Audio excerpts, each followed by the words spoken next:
እንደዚህ አይነት ፓርክ እንግዲህ በየቦታ የምናየው ወደ ውጭ ሀገር ከዚህ በፊት የምናየውና የምንመኘው ለሀገር መቼም ተመኛለህና ከምንመኛቸው አንዱ ነገር እንደዚህ የስፖርት መዘውተሪያ ነውና እሱም ደግሞ እዚህ ጋር በዘመናዊ መልክ በተሻለ መልክ ደግሞ ተሰርቶ ማየታችን ከሀውልታችንም በላይ ደግሞ እንደገና ደግሞ ለህብረተሰቡ በተለይ ደግሞ ለወጣቱ እንደዚህ አይነት የስፖርት ማዘውተሪያ ሲሰራ ተሰርቶ በስራ ላይ ውሎ በማየታችን በጣም ደስተኛ ነኝ። በጣም እውነት ከልብ ደስ ብሎኛል።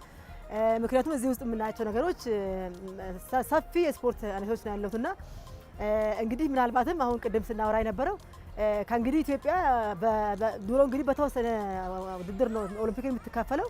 አሁን ደግሞ እንግዲህ እንደዚህ አይነት መዘውተሪያዎች ከተሰሩ ከተስፋፉ በየክልሉም እየወረዱ ናቸውና የተሻሉ ስፖርተኞች ይገኙበታል ብዬ ነው የማስበውና በተለይም ደግሞ አሁን ዛሬ የተለያየ ስፖርቶች እየተደረጉ ነው ጎብኝተናልን። ይሄ በጣም ደስ የሚል ነውና ከተማችን እንግዲህ አዲስ አበባ እንደ ስሟ አዲስ ሆናለች። አዲስ ደግሞ አዲስ ይዘቶችን ይዛ መጥታለች። ስለዚህ ይሄ ለኛ ትልቅ ምዕራፍ ነው፣ ለትልቅ ደስታም ነው ማለት ነው።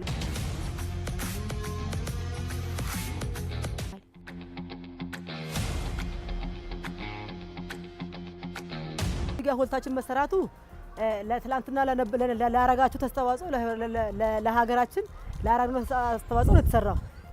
ነገ ደግሞ እኛን ተተኪዎች የሀገሪቷን ኢትዮጵያን ደግሞ የኢትዮጵያን ስም ከፍ የሚያደርጉ ኢትዮጵያን ስም የሚያስጠሩ በተለያዩ ስፖርቶች የሚሰለፉ እነሱ ደግሞ ይሄ ትልቅ ምሳሌ ነው። ምክንያቱም እዚህ ጋር ሁለገብ የስፖርት ሜዳ ስለሆነ የስፖርት ፋሲሊቲ ስለሆነ ብዙ ህብረተሰብ ይገባል፣ ብዙ ልጆች ይገባሉ፣ ብዙ ወጣቶች ይገባሉ፣ ብዙ እንግዶች እዚህ መጥተው ይጎበኛሉና ስለዚህ ይሄ ማለት ደግሞ ሰው አንዱ ነውና ምሳሌ ይሄ ትልቅ ምሳሌ ነውና በተለይም ደግሞ እንግዲህ ለተተኪው ትውልድ ለተተኪው ስፖርተኞች ይሄ ትልቅ ምሳሌ ነውና በተለይ ደግሞ ለነሱ በጣም ይሄ ትልቅ ትርጉም ያለውና ይሄንን አይተው ደግሞ ሌሎች ተተኪ ኢትዮጵያን ስም ከፍ የሚያደርጉ ይፈጠራሉ ብዬ ነው የማስበውና ይሄ በአጠቃላይ ለኛም ለቤተሰባችንም ለህብረተሰባችንም ለሀገራችንም ለከተማችንም ትልቅ ትርጉም ያለ ስራ ነው የተሰራውና በዚህ አጋጣሚ ክብርት ከንቲባችንን ክቡር ጠቅላይ ሚኒስትሩንም በአጠቃላይ እዚህ ጋር ያው እንግዲህ በጉልበትም በገንዘብም እዚህ ጋር የሰሩትን ከልቤ ለማመስገን እወዳለሁ በስፖርት ቤተሰብ ማለት ነው።